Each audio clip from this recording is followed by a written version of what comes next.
Now, is it wrong to press a vinyl record from a digital source? Well, after collecting records for 40 years, my answer might surprise you. Recently, and by recently I mean just within the past couple of years, MoFi was called out for incorporating a digital step in their UltraDisc one-step process. Now, the controversy stemmed from the fact not so much that they had done that, but because they didn't tell anybody. Now, is that necessarily a bad thing?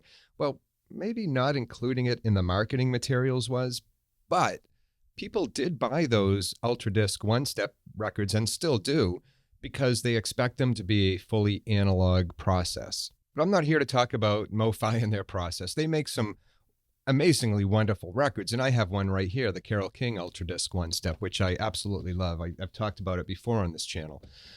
But what I do want to talk about is introducing a digital step in the process or pressing a record from a digital source.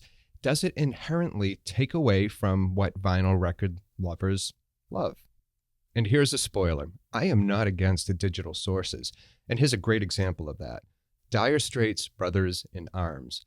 Now, the funny thing is about this particular record is I was recently kind of beat up on another channel because I made a comment about this record. I bought this in 1985. It's an original pressing, and it's often cited as being one of the best sounding vinyl records ever made. But it is from a digital source, and I knew that. But when I commented on it, I made the comment that I love my vinyl version of it. So I was jumped on, and the commenters or the replies to my comment pretty much said I was misguided for liking a vinyl version that was digitally sourced, and that my love of vinyl is based on a lie. Now, I don't understand the argument, to be honest. I mean, this is a wonderful sounding record, regardless of the source. But I do prefer the vinyl version, but not for the reasons you might think. Now, I could say the same thing about Amy Winehouse's Back to Black or Radiohead's OK Computer. Both of those records were pressed from a digital source. Now, where I sit on this, and this is probably not going to go over well with some people, and I know a couple people who have channels who will vehemently disagree with me on this, but digital technology is not the villain in this story. It's really more, I would say, the misunderstood hero. Now, digital recordings can capture sound with incredible precision. And when you press a vinyl record from that incredible precision is brought into play. And if you're using a high resolution digital file, like say a DSD, well, that can be a godsend. Not an MP3, though. MP3s have no place in this whole process. Digital recordings are known for their dynamic range. And that's one of the arguments people use when they kind of turn their nose up at vinyl records. It's because digital recordings have a better dynamic range than vinyl does. And this was actually brought up in an email exchange I had with a high-end audio manufacturer out of Europe. Their argument immediately was that vinyl record or the vinyl record experience is inherently inferior because of the fact that it's vinyl and not digital. And yes, it's completely true. Digital recordings have a wider dynamic range, a better dynamic range. But you don't necessarily lose that if you transfer it to vinyl. It's etched into the grooves. And let me try to explain that. There is a magician at play here. Seriously. It's the mastering engineer. It's all about the mastering. A mastering engineer, a good mastering engineer, to me, is like an alchemist who can turn, say, iron into gold, or a bad recording into a good recording. They can also turn the ordinary into the extraordinary. They can take that digital source, transfer it to vinyl, and amazing things can happen. Vinyl has its limitations. That is true as well. And those limitations are physical. A groove can only be so wide and so deep. And that does affect the dynamic range and also the finer details at times. But a good alchemist, meaning the mastering engineer, can focus on those nuances.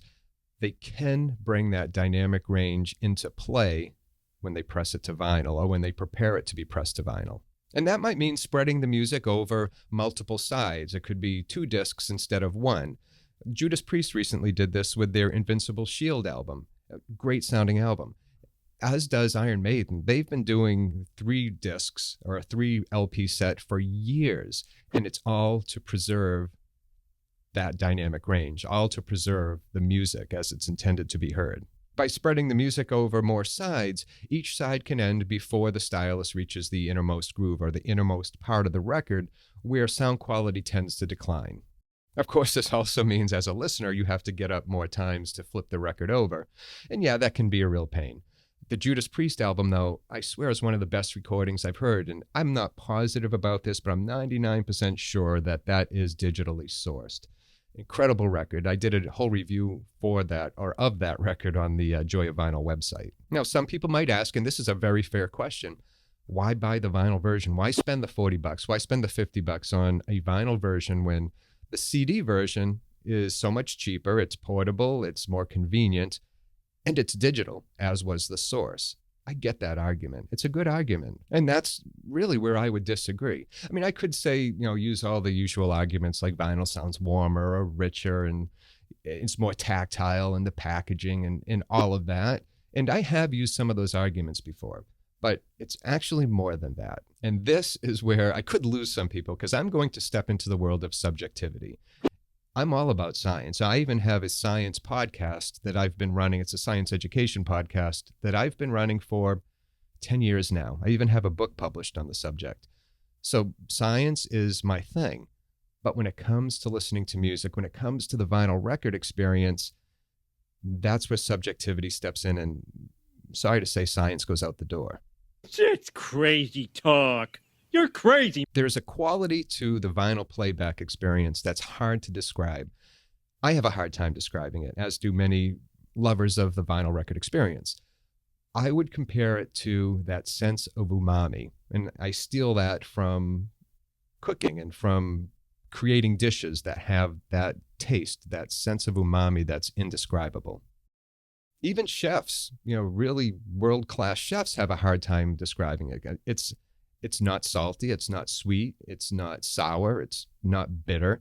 It deepens the flavor of the dish. It's a savory kind of meaty taste, something that's, again, almost indescribable, yet it is there. It's a thing. The analog nature of vinyl records has its own sense of umami. When you take a digital recording and transfer it to vinyl, what you're doing is adding that mysterious taste of umami, that indescribable something. And I do want to say that the digital Source, you want to start any dish with the best ingredients, right? The digital Source is a wonderful ingredient to start with. I have no arguments about that. You do want to start with the best ingredients before creating your dish. In this case, creating the vinyl record. So what do you think about all of this? Some of you may disagree, and that's awesome. Just comment and we can talk about it. I love the discussions. But maybe you don't even care about it. Maybe this whole controversy around digital Source and vinyl just means nothing to you. I mean, it does mean something to me. But like I said, the mastering engineers can do amazing things with digital sources to vinyl. But I do want to get your thoughts on this. So please comment below, like, subscribe, all of those things. And another thing, too, this channel is free. So if you do want to support the show, all the content is free. There's links in the description to help with that. But I do want to leave with this, as always. Thank you for being here. Seriously, I really appreciate the fact that you're sitting here watching me right now. And until next time, take care of yourself and enjoy your records and that wonderful sense of umami.